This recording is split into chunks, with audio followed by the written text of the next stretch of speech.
तो फिल्म की शुरुआत में हमें एक विलेज गांव दिखाया जाता है, जहां पर कुछ लोग एक डॉक्यूमेंट्री फिल्म बनाने के लिए आए थे। वो लोग प्रिंस शमन पर कहानी बनाना चाहते थे, तो इसीलिए वो इस गांव की शमन से मिलते हैं, जिसका नाम निम होता है। निम बताती है कि हमारे गांव के लोग हर चीज की पूजा करते हैं, जैसे पहाड़, नदी, जानवर, जंगल, यहाँ तक कि घरों की भी। हम दो किस्म के गॉड्स को मानते हैं। एक तो अच्छे गॉड होते हैं जो लोगों का अच्छा करते हैं, जबकि दूसरी तरफ बुरे गॉड जो लोगों को नुकसान पहुँचाते हैं। निम बताती है कि हमारे गॉड बायन एक अच्छे गॉड हैं। वो सदियों से हमारी हिफाजत कर रहे हैं। वो हमारी फैमिली से किसी एक को हर दफा अपना मीडियम चुनते हैं। मीडियम यानी कि वो इंसान जिसके जरिए बायन लोगों की मदद करते हैं। उस इंसान के अंदर आकर गॉड ने मुझे चुना, अपना शमन मीडियम बना लिया। मैंने बहुत सी तकलीफों को बर्दाश्त किया और अब मैं लोगों को बचाने और उनकी तकलीफें दूर करने का काम करती हूँ। एक दिन निम की बड़ी बहन के हस्बैंड को हार्ट अटैक हो जाता है, जिस वजह से उसकी मौत हो गई थी। अपनी बहन की फैमिली के बारे में बताती है। उसकी फैमिली के लोग किसी न किसी वजह से मारे जाते हैं, यानी कि उन पर एक कर्ज, एक श्राप है और ये अब उसकी बहन को झेलना पड़ रहा है। निम अपनी बहन के घर पर जाती है। अब क्योंकि इसकी बहन की फैमिली में सब मर चुके थे, बचे थे तो सिर्फ उसकी बहन और बहन की बेटी, जिसका नाम मिंक होता है। मिंक का रवैया निम को बिल्कुल अच्छा नहीं लगता, क्योंकि उसे बात बात पर गुस्सा जाता था। एक रात जब निम मिंक को आवाज देती है, उसे बुला रही थी, मगर मिंक उसे कोई जवाब नहीं देती। तभी निम की नजर मिंक पर जाती है, जो लगातार एक अंधी बुरी औरत को घूर रही थी। जब सुबह होती है तो ये सब लोग देखते हैं उस बुरी औरत की मौत हो चुकी थी। ये सब देखकर निम को अपनी बहन की बेटी मिंक के अंदर कुछ अजीब लग रहा था, इसीलिए अगले दिन वो दोबारा अपनी बहन के घर आती है और मिंक के कमरे से कुछ ढूंढने लगी थी। तो तलाशी लेने पर उसे मिंक की अलमारी से कुछ ऐसा सामान मिलता है जिससे भूत प्रेत से बचा जा सकता था। तभी अचानक से मिंक आ गई थी, जिसने उनसे वो सारा सामान ले लिया था और उन्हें यहाँ से जाने का कहती है। ये सब देखकर निम अपनी बहन से पूछती है कि आखिर तुम्हारे घर में चल क्या रहा है, बताओ मुझे, कुछ तो गड़बड़ है। जिस पर उसकी बहन जवाब देती है कुछ नहीं, और निम को अपने घर से जाने का कहती है। और अब निम अपनी बहन के घर से वापस आ गई थी। डॉक्यूमेंट्री की टीम निम से पूछती है आखिर मिंक के कमरे में भूत प्रेत को भगाने का सामान क्यों था। निम कहती है इस बारे में मैं भी कुछ नहीं जानती। निम बताती है कि मुझसे पहले हमारे गॉड ने मेरी बड़ी बहन को अपने लिए चुना था, मगर वो शमन नहीं बनना चाहती थी, इसलिए वो यहाँ से भाग गई।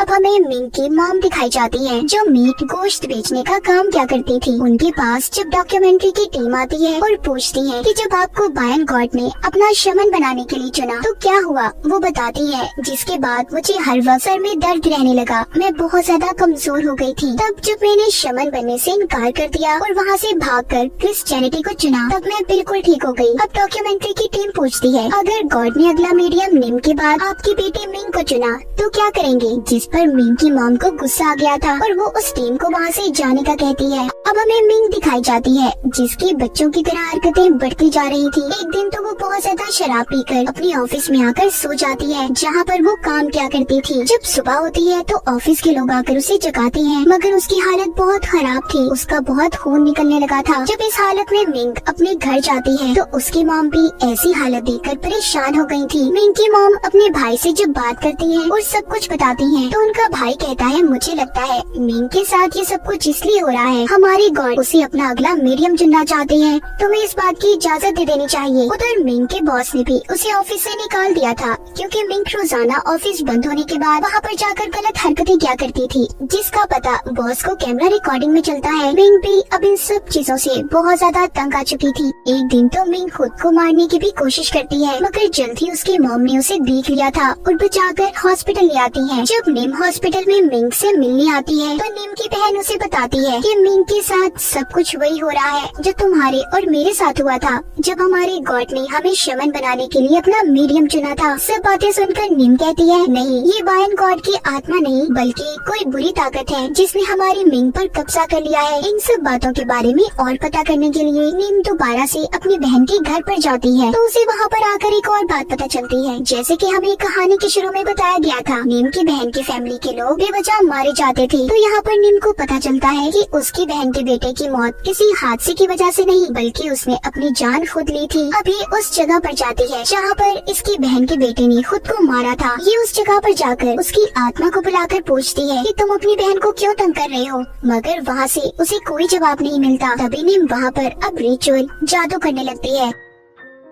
उधर दूसरी तरफ नीम की बहन अपनी बेटी मिंग को एक प्रीस्ट के पास ले जाती है और पूजा करवाने लगती है। तभी वहाँ पर नीम आ गई थी जो सब चीजों को रोक कर कहती है, तुम जानती भी हो तुम क्या करने वाली थी। ये सब देखकर मिंग को गुस्सा आ गया था। वो वहाँ से भाग जाती है। वो भाग कर न जाने कहाँ चली गई थी। सब लोग उसे बहुत ढूंढते हैं मगर उसका कहीं पर पता नहीं चलता। जिसके बाद मिंग की मॉम अपने भाई को लेकर पुलिस स्टेशन उसकी रिपोर्ट लिखवाने जाती है। नीम अपनी बहन से कहती है कि उसने बायन गॉड को ठुकराकर क्रिश्चियनिटी को अपने लिए चुना था। तो क्या पता हमारे गॉड तुमसे नाराज हो, तुम्हें उनसे माफी मांग लेनी चाहिए जिससे सब कुछ ठीक हो सकता है। क्या पता तुम्हारी बेटी भी ठीक हो जाए। नीम की बहन उसकी बात को मानकर गॉड से माफी मांग लेती है। अब नीम दोबारा से मिंग के कमरे की तलाशी लेती है जहाँ पर उसे बहुत सा गंदा सामान मिला था और इसी की वजह से मिंग का दिमाग गलत काली ताकतों ने कंट्रोल में किया था। अब इस सारे सामान को लेकर नीम उसी जगह पर रिचुअल जादू करती है जहाँ पर उसकी बहन के बेटे ने अपनी जान दी थी। वहीं पर दूसरी तरफ मिंग की मॉम को पुलिस बताती है कि मिंग ने भागकर एक कैब गाड़ी बुक करवाई थी और खुद को एक सुनसान जंगल के रास्ते में छोड़ने का कहा। वो गाड़ी का ड्राइवर जब उसे छोड़कर जाने लगा तो उस जगह पर हर जगह मिंग ही दिखाई दे रही थी और ये सब कुछ उस गाड़ी के कैमरा में रिकॉर्ड था।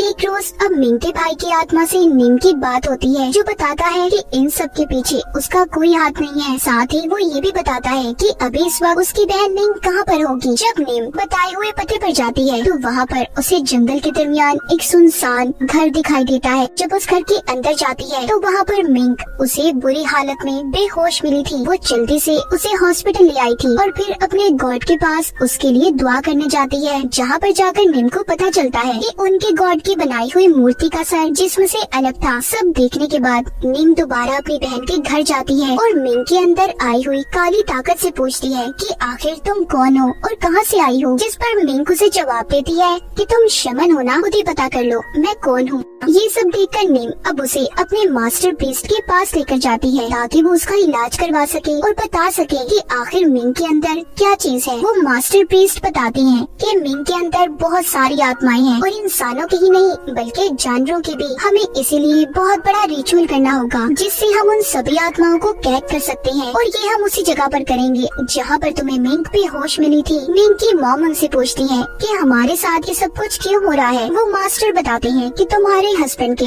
दादा पर दादा ने बहुत मासूम लोगों की गर्दनों को काट दिया था और ऊपर से फिर तुमने बायन गॉड को ठुकराकर उस इंसान से शादी कर ली जिसकी सारी फैमिली पर कर्ज श्राप था और अब इन सब चीजों का असर साफ तुम्हारी बेटी पर नजर आ रहा है। नीम अपनी बहन को समझाती है कि हमें कुछ तो करना होगा। मिंग की मॉम ये सब बातें डॉक्यूमेंट्री टीम को बता रही थी। वो आगे बताती है कि जब मैं सुबह को उठती हूँ तो मेरा सारा घर बिखरा होता है, हर चीज अपनी जगह से अलग होती है। अब इन सब के बारे में जानने के लिए कि रात को ऐसा क्या होता था, डॉक्यूमेंट्री की टीम मिंग के घर पर कैमरास को लगवा देती है। कैमरे से इन्हें ये पता चल गया था कि सब कुछ मिंग ही किया करती थी। वो देखते हैं कि वो फ्रिज से कच्चा गोश्त निकाल कर खा जाती है। एक रात तो मिंग अपनी मॉम के भाई के बच्चे को उठाकर खेतों में ले गई थी मगर जल्दी उन्हें वो बच्चा तो नीचे गिरा हुआ मिल गया था। तभी अचानक से मिंग आकर अपनी मॉम के भाई पर चाकू से हमला कर देती है। तभी यहाँ पर कैमरामैन और उसकी मॉम आकर अपने भाई को बचा लेती है। इस तरह कई दिन गुजर जाते हैं। नीम भी अब अपनी बहन से मिलने नहीं आई थी। जब नीम की बहन उसके घर जाकर देखती है तो वो नीम को बिस्तर पर मरा हुआ देखती है। जिसके बाद नीम का फ्यूनरल किया जाता है। नीम की बहन मास्टर प्रीस्ट से पूछती है कि अचानक से ऐसी नीम की मौत कैसे हो गई, मगर मास्टर प्रीस्ट कहते हैं कि इस बारे में तो मैं कुछ भी नहीं जानता। नीम की मौत का राज किसी को भी नहीं पता चलता। तब मास्टर प्रीस्ट कहते हैं कि हमने जो रिचुअल जादू करने का दिन मुकर्रर किया था उसी दिन हमें ये रिचुअल करना होगा। अब रिचुअल उसी सुनसान घर में शुरू किया जाता है। इन्होंने सारी आत्माओं को एक मटके में जमा कर जलाना था और मिंग को इन्होंने तब तक उसके घर में ही कैद करना होगा जब तक रिचुअल खत्म ना हो जाए। ये उसके कमरे के दरवाजे पर कुछ लिखकर चिपका देते हैं जिससे वो दरवाजा न खोल पाए और बाकी के लोगों को भी दरवाजे को खोलने से मना करते हैं, चाहे मिंग किसी भी हालत में क्यों ना हो। दूसरी तरफ रिचुअल किया जा रहा था। मिंग की मॉम के अंदर सभी आत्माओं को बुलाकर एक मटके में कैद कर लिया जाता है, जबकि उधर घर में मिंग के कमरे से किसी बच्चे के रोने की आवाज आ रही थी। कैमरामैन उसकी मॉम के भाई की वाइफ को बहुत समझाता है कि अंदर तुम्हारा बच्चा नहीं है, वो बाहर है, महफूज है, पर एक बात भी नहीं सुनती और दरवाजे को खोल देती है। तभी मिंग ने आकर आकर उस पर हमला कर दिया था, वो उसे मार देती है। इसका मतलब ये सिर्फ उन आत्माओं की चाल थी जो मिंग के अंदर होती हैं। अब वो बाहर आ चुकी थी।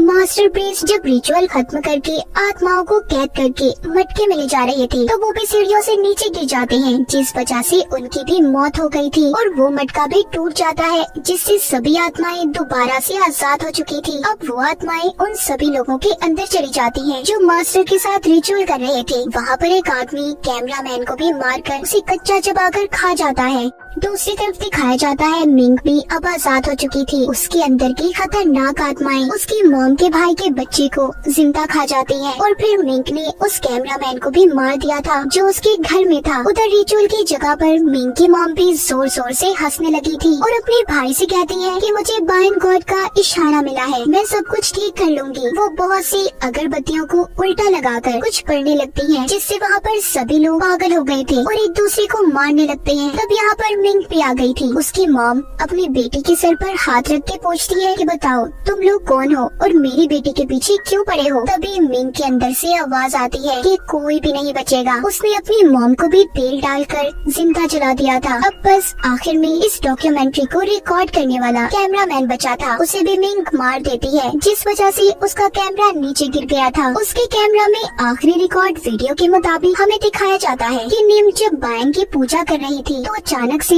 उसने थाली को नीचे गिरा दिया था। जब कैमरामैन पूछता है क्या हुआ तो वो बताती है कि मुझे अब लगता है बायन उसके साथ नहीं है, क्योंकि मैं एक शापिस फैमिली की मदद कर रही हूँ और उस फैमिली की जो बायन को ठुकराकर चली गई थी, क्योंकि वो जान चुकी थी वो उनसे नाराज होकर जा चुके हैं। तभी उसे मूर्ति टूटी हुई मिली थी। निम जान गई थी कि बहुत कुछ गलत होने वाला है, अब वो किसी की भी मदद नहीं कर सकती, इसीलिए उसने कुछ खाकर अपनी जान दे दी। और इसी हॉरर एंडिंग के साथ इस फिल्म की कहानी भी यहीं पर खत्म हो जाती।